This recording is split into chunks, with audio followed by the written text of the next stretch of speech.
안녕하세요. 저는 30대 후반의 남자입니다. 제게는 너무나도 비참하고 원통스러운 일이 있습니다. 그동안 누구에게도 말하지 못했고 저 혼자서만 소갈이 하면서 끙끙 앓고 있었습니다. 하지만 많은 분들이 보고 계신 이곳에 제 고민을 말씀드리면 조금이나마 제 마음을 털어낼 수 있지 않을까, 혹은 조언을 얻을 수 있지 않을까 하는 마음으로 사연을 보내게 됐습니다. 지금부터 제 인생 모조리 박살나게 만든 이야기 털어놓을게요. 제 부모님은 젊은 나이에 저를 낳으셨습니다. 어머니가 20살이셨고 아버지가 21살 때 저를 낳으셨다고 하더군요. 원래는 그때 당시 밤낮으로 바쁘게 장사를 하고 있던 시기여서 저를 의도적으로 낳으려고 했던 건 아니었다고 합니다. 그렇게 계획도 없이 갑작스럽게 저를 임신하셨고 저를 낳게 되었습니다. 저는 바쁜 부모님을 대신해 어릴 때부터 성인이 될 때까지 할머니 손에서 자랐습니다. 그래서 저는 부모님보다는 사실 할머니를 부모님처럼 모시며 커왔었고, 제게는 누구보다도 부모님 두 분의 사랑이 애틋했습니다. 그나마 어머니는 최대한 시간을 내서 저와 놀아주셨지만, 무뚝뚝한 아버지와는 일반적인 가정에 비하면 조금은 더 어색한 사이였죠. 게다가 부모님과 제 나이 차가 많이 나지 않다 보니 학창 시절에 어딜 가서 제 나이 듣고 부모님 나이 들으면 다들 놀라워하시곤 했습니다. 그땐 몰랐습니다. 젊은 부모님을 가지고 있다는 게 이런 비극의 시초가 될 줄은 꿈에도 생각하지 못했습니다. 아무쪼록 저는 고등학교를 졸업하자마자 우연치 않게 아는 분의 소개로 배시를 시작하게 됐습니다.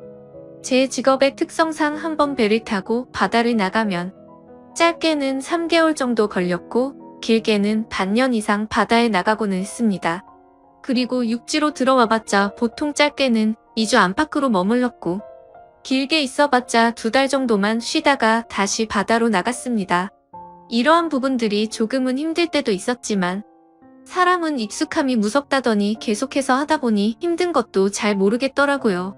그렇게 남들과는 다른 생활을 극복하면서 지내다 보니 어느새 제가 타는 배 안에서의 직급도 차츰 올라갔고 연봉도 대기업 연봉 부럽지 않게 벌어서 만족하고 있었습니다.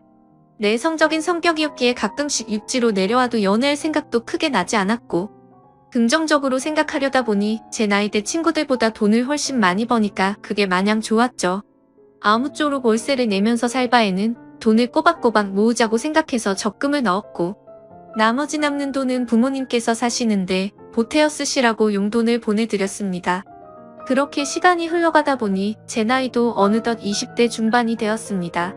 처음에는 일도 힘들고 생활에 익숙하지 않았던 터라 여자 생각은 전혀 나지 않았는데 일은 눈 감고도 할 정도로 익숙해져갖고 모아놓은 돈만 많이 쌓여가다 보니 그때부터는 많이 외로워지더라고요. 그래서 저는 친구를 통해 소개팅 좀 시켜달라고 하게 됐습니다. 그렇게 육지로 들어올 때마다 소개팅을 받았죠. 근데 항상 문제가 되는 건 다름 아닌 제 직업이었습니다. 항상 데이트를 즐겁게 하다가도 제가 일하는 방식을 들으면 하나같이 여자들은 기겁을 하더라고요. 이해가 되지 않는 바는 절대 아니죠. 한번 육지로 와봤자 길어야 2달만 머무르다 헤어지고 바다로 나가면 길게는 반년 이상을 보내다 오는데 어찌 보면 기약 없이 이런 만남을 이어가야 하는데 문제가 아닐 수가 없었죠. 심지어 군대는 2년 정도만 기다리면 차라리 끝이 있었지만 저는 제 직업을 포기하지 않는 이상 끝이 나지 않는 거였기에 그렇게 기겁하는 모습을 이해했습니다. 그렇게 저는 매번 소개팅에 실패를 하다 보니 아버지께서 보다 못했는지 갑자기 제게 소개를 받아보겠냐고 하시더라고요. 지인분 딸인데 아주 참하고 마음씨도 예뻐서 연락처를 물어놨다고 하셨습니다. 그래서 저는 넙죽 소개를 받겠다고 말씀드렸고 만나게 되었습니다. 처음 만난 그 여자는 아버지의 말대로 외모도 참했고 성격도 좋았기에 저는 첫눈에 반하고 말았습니다. 그래서 기존에 소개받던 여자들과는 달리 이 여자와는 꼭 연애를 하고 싶다란 생각이 컸었죠.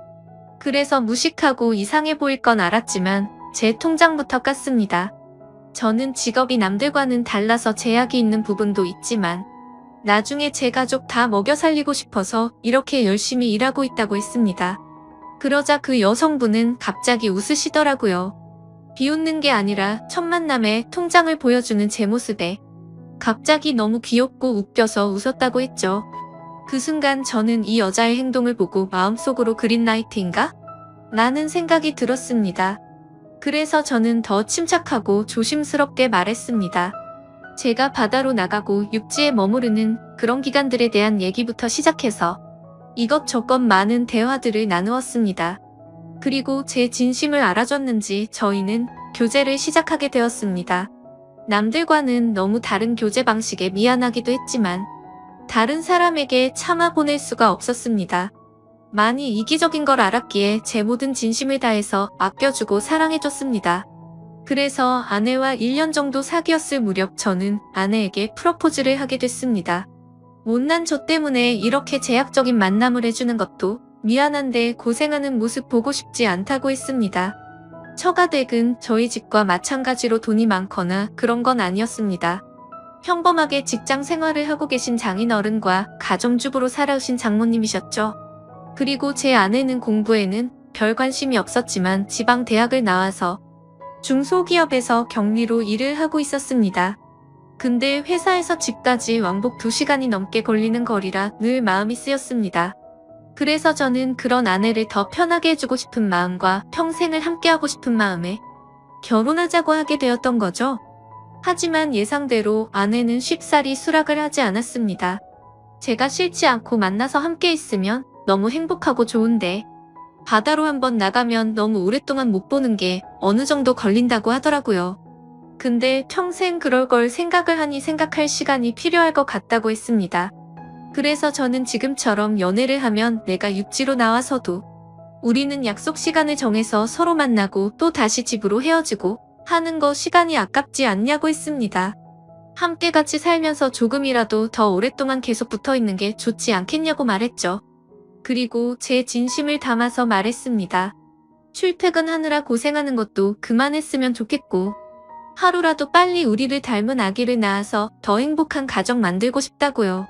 그러자 아내는 고민 끝에 결국 제 프러포즈를 수락해줬습니다. 그렇게 저희는 서둘러서 양가 어른분들을 모시고 상견례를 마쳤고 다음에 육지로 돌아왔을 때 결혼하기로 날짜까지 정하게 됐죠. 참으로 미안했습니다.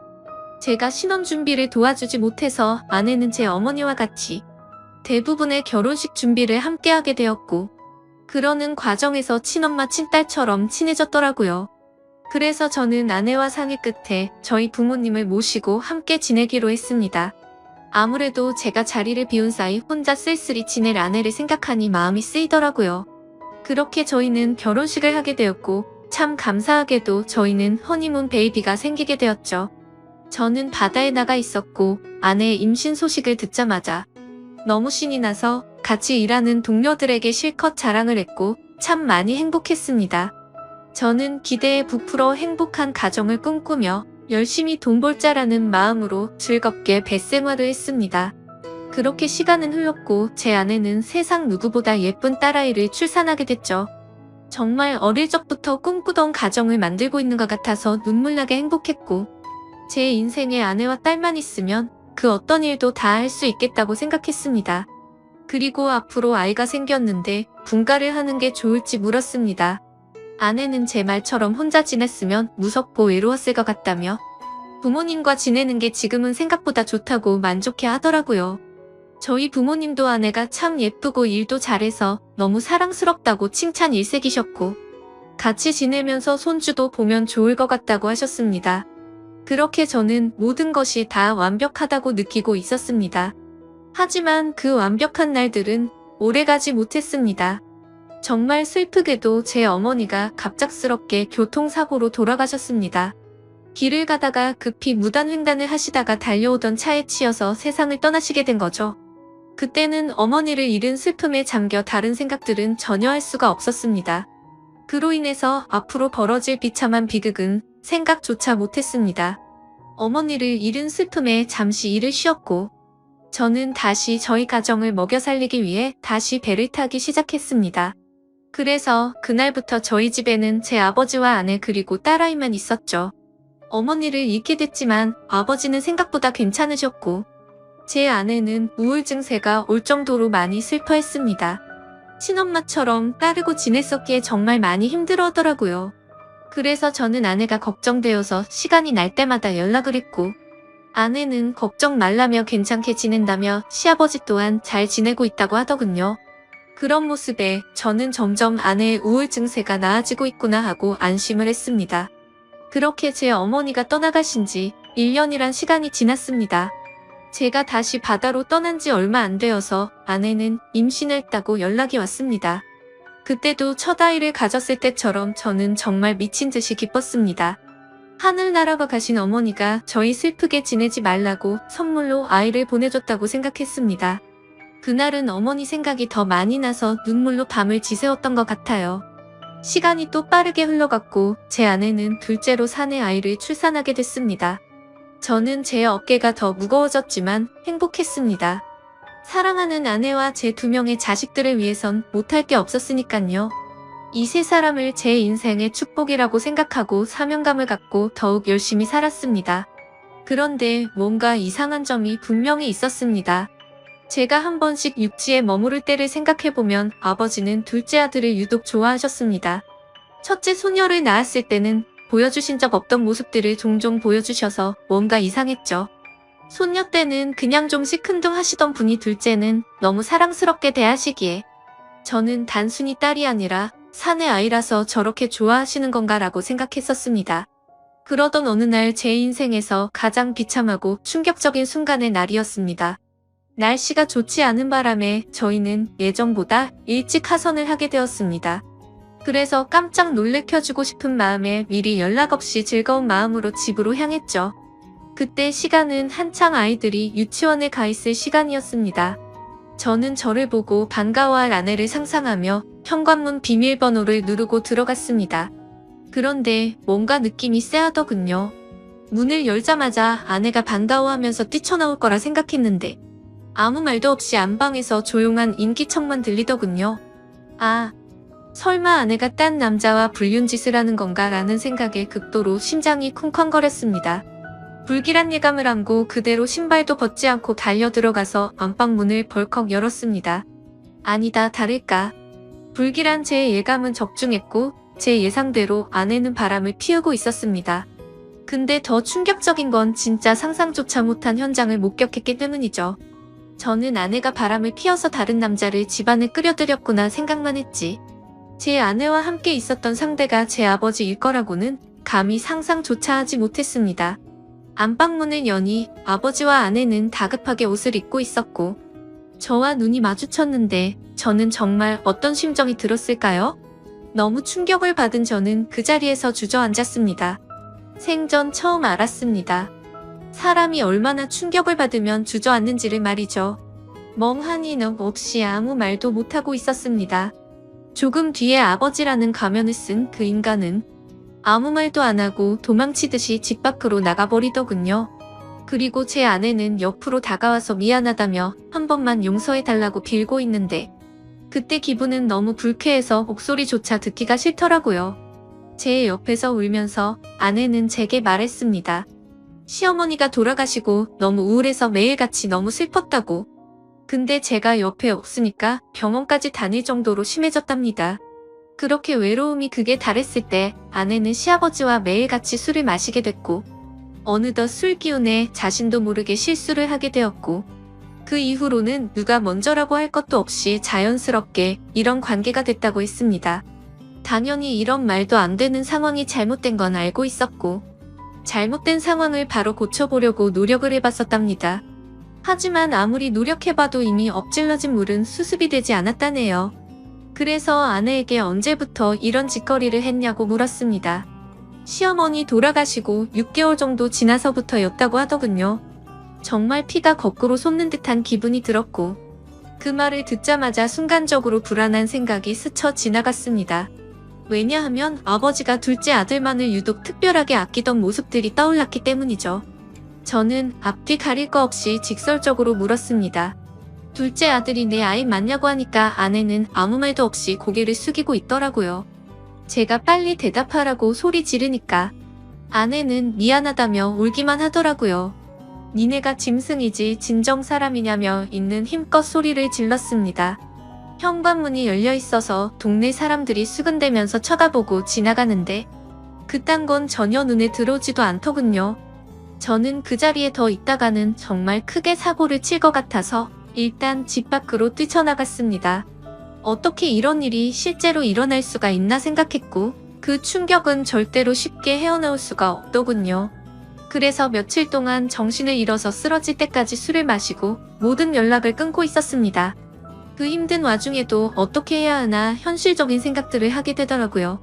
이혼을 한다고 하더라도 제가 현실적으로 아이를 혼자 키울 수도 없는 상태였고 그렇다고 배운 게 이것밖인데 지금 하고 있는 직장을 그만둘 수도 없지 않나 생각했습니다. 게다가 제 아내가 몰래 만나던 남자가 무려 제 친아버지입니다. 사실 지금도 아버지라고 적지만 그런 관계라는 게 역겨울 뿐입니다. 아무튼 아버지라는 그 인간은 그날 집 밖으로 나가고 주랭랑을 쳤는지 지금 이 글을 쓰는 순간까지 그날 이후로는 단 한 번도 보지 못했죠. 결국에 며칠 동안 정신없는 시간을 보내다가 역겨운 마음에 차마 돌아가기 싫었지만 현실적인 문제들을 안고 집으로 들어갔습니다. 저를 보자마자 아내는 순식간에 달려와서 제게 무릎을 꿇고 빌었습니다. 제발 한 번만 용서해달라며 시아버지와 그러한 사실들이 동네방네 밝혀지면 자신은 도저히 살아갈 자신이 없다고 하더군요. 2번 다시 이런 일 없을 테니까 용서해달라고 빌었고 현실적으로 제가 어떻게 할 방법이 없으니 일단 당장은 그냥 대충 알겠다고 말했습니다. 사실 그날 이후로 말도 잘 섞지 않았습니다. 말만 용서를 한다고 한 거지 어떻게 용서가 될까요? 아무튼 이제는 제 아들인지 알았던 그 아이는 아들인지 형제인지 알 수가 없는 말도 안 되는 개족보가 되었습니다. 하지만 아무리 괜찮은 척 해가면서 억지로 테이프질을 한다고 이게 메워질까요? 그날 이후 저는 심각할 정도로 의처증에 걸린 것 같았습니다. 하루라도 아내와 연락이 안 되면 극도로 불안해지고 초조해져서 미쳐버릴 것 같더라고요. 그때부터는 제 생활은 엉망진창이 되었고 일상이 파괴되다시피 했습니다. 배를 타고 나가서도 일도 손에 안 잡히고 그때의 역겨운 상상들이 떠오르고 도저히 버틸 수가 없겠더라고요. 결국 끝내 저는 정신과까지 다니면서 약을 먹고 치료를 받았죠. 병명은 공황장애와 폐쇄공포증까지 겹쳐서 생겼다고 하더라고요. 그래서 저는 그날 이후 제가 애착심을 갖고 일하던 배실을 그만둘 수밖에 없었습니다. 그렇게 결국 배실을 그만두고 먹고는 살아야 했기에 관련 업종의 직업에 취직했고 예전과는 비교도 안 되는 부족한 월급을 받으면서 집으로 들어가 살게 되었습니다. 하지만 지금 생각해보면 제 스스로도 이상하다고 느낄 만큼이나 정신적인 압박감이 심했던 것 같습니다. 아내와는 하루가 멀다 하고 매일같이 싸우기 바빴습니다. 그리고 제정신을 유지하는 게 싫어서 퇴근하면 항상 술을 취할 때까지 마셔댔죠. 그런 관계를 지속해오다 보니 결국 아내도 참고 참다가 결국 이혼을 하게 되었습니다. 아이들은 아내가 데리고 살기로 했고 저는 너무 괘씸한 아내에게 양육비는 1년치만 주겠다고 했더니 아내는 아무 말도 하지를 못하더군요. 그렇게 저희는 이혼을 하게 되었고 벌써 2년이라는 시간이 지났습니다. 한때는 아버지였던 그 인간은 혹시나 아내한테 찾아가는 거 아닌가 싶어 몰래 아내를 뒤따라 다녀보기도 했지만 그런 건 아닌 것 같았습니다. 이제는 그 인간이 죽었다고 하더라도 전혀 슬플 것 같지도 않고 평생 보고 싶은 생각이 단 1%도 없습니다. 요즘에는 알고 보니 제 아내였던 사람은 아이들 키우느라 일을 하는데 형편이 너무 어려워서 말이 아니라고 하더군요. 지금은 시간이 지나가다 보니 조금은 신경은 쓰이기도 하고 이렇게 제가 행복하게 생각했던 가정이 무참히 끝나버리는 게 맞나 싶기도 합니다. 근데 그런 생각이 들면서도 제 아버지란 인간과 함께 했었던 아내를 죽을 때까지 잊을 수가 없을 텐데 섣불리 판단하는 게 절대로 안 되네요. 여러분들이라면 어떻게 하실 것 같나요? 저보다 인생 경험도 많으시고 훌륭한 분들이 많으실 것 같아서 여쭤보고 싶습니다. 댓글로 생각을 남겨주시면 제가 어떻게 결정할지 큰 도움이 될 것 같습니다. 감사합니다.